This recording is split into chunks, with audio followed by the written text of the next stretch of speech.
Akuzat për abuzime me 1.2 milion dolar pagesa për reklama televizive çojnë në prokurori ish-ministrin e mbrojtjes Arben Imami.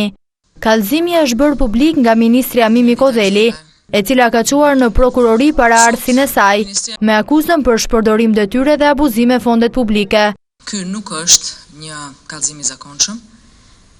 Kemi të bëjmë me një padi të mirë argumentuar, të përgatitur nga një grup ekspertësh, të cilët kanë shqyrtuar deri në detaje të gjithë këta aferë korruptive dhe kanë dalë me konkluzionin se kush ka qenë pjesë e kësaj procedure duhet të përgjigjet përpara drejtësisë.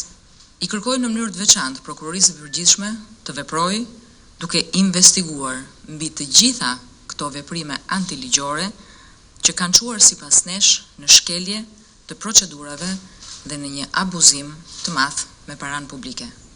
Bëhet fjalë për shpenzime për spote publicitare në 2 vitet e fundit, që sipas burimeve të një report kapin vlerën e 1.2 milion dolar, duke filluar nga 100 vjetori i repartit ushtarak numër 6660 të paguara një kompani reklamash që janë transmetuar në media proqeveritare aso kohe. Të njëjtat burime për një report bëjnë me dije se nga Digasteri i Mbrojtjes janë duke u përgatitur dhe kallëzime të tjera, si aferat me karburantin, shkelje këto të kryera nga Imami. Arben Imami është zyrtari i parë i qeverisë Berisha, që përfundon në prokurori. Pasi i pyetur 2 ditë më parë, prokurori i përgjithshëm Adriatik Llalla deklaroi se nuk